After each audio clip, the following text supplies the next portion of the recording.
Hello students, let's read the question. Identify the incorrect statement. हमें क्या करना है? इनकरेक्ट स्टेटमेंट को आइडेंटिफाई करना है।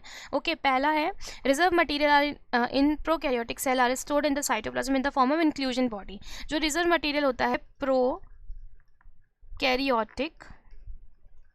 सेल्स में, ठीक है, वो किसके फॉर्म में स्टोर रहता है? इन the form of inclusion body. तो ये बात बिल्कुल ठीक है कि जो प्रोकैरियोटिक सेल्स होती हैं, जिनका एग्जाम्पल है हमारा बैक्टीरिया, ठीक है, तो जो बैक्टीरियाज होते हैं वो प्रोकैरियोटिक सेल्स होती हैं, और इनके अंदर आपको जो रिजर्व फूड मटेरियल है, जो रिजर्व्ड मटेरियल होता है, किसके फॉर्म में स्टोर रहता है? इंक्लूजन बॉडी के फॉर्म में। और ये कौन कौन से हो सकते हैं? जैसे ग्लाइकोजन के ग्रैन्यूल्स हो सकते हैं, ओके, और फॉस्फेट ग्रैन्यूल्स हो सकते हैं, या इसके अलावा आप बात कर सकते हैं साइनोफाइसिन ग्रैन्यूल्स हो सकते हैं। तो ये सारे जो मटेरियल्स इनके फॉर्म में स्टोर रहते हैं इंक्लूजन बॉडी के फॉर्म में, तो कुछ इस तरीके से साइटोप्लाज्म में फ्रीली लाई करते हैं। ओके, तो ये हो गया हमारा, ये वाला स्टेटमेंट हमारा बिल्कुल करेक्ट हो गया, तो ये तो इसका आंसर नहीं हो सकता। ओके, बात करते हैं सेकंड की। Inclusion body are membrane less. तो बिल्कुल ठीक है कि जो इंक्लूजन बॉडीज़ होती हैं, इंक्लूजन बॉडीज़ होती हैं वो कैसी होती हैं? नो मेम्ब्रेन बाउंड, ठीक है, इनके ऊपर कोई मेम्ब्रेन कवर्ड नहीं होती है, नो मेम्ब्रेन बाउंड ये होती हैं इंक्लूजन बॉडीज़, ठीक है। तो ये वाला स्टेटमेंट भी क्या हो जाएगा? करेक्ट हो जाएगा।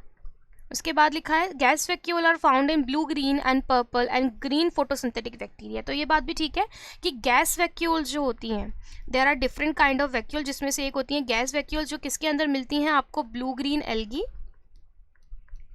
ठीक है, या पर्पल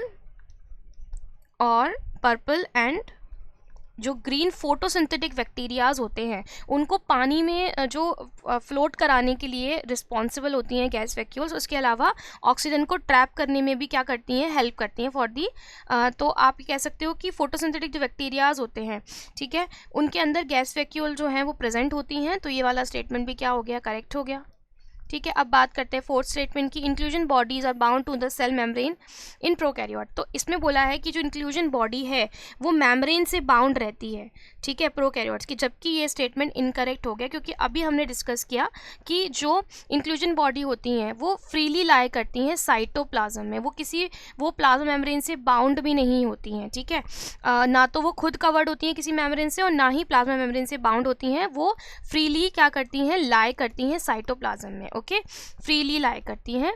तो ये वाला स्टेटमेंट हमारा क्या हो जाएगा? इनकरेक्ट हो जाएगा। तो हमारा आंसर क्या है? आंसर वुड बी 4, क्योंकि हमसे इनकरेक्ट स्टेटमेंट पूछा है। अब हमें इसका एनसीईआरटी रेफरेंस चाहिए, तो हमें कहाँ मिलेगा? ये मिलेगा हमें new NCERT of class 11th के पेज नंबर 91 पे आपको इसका रेफरेंस मिल जाएगा। I hope you have understood. Thank you so much.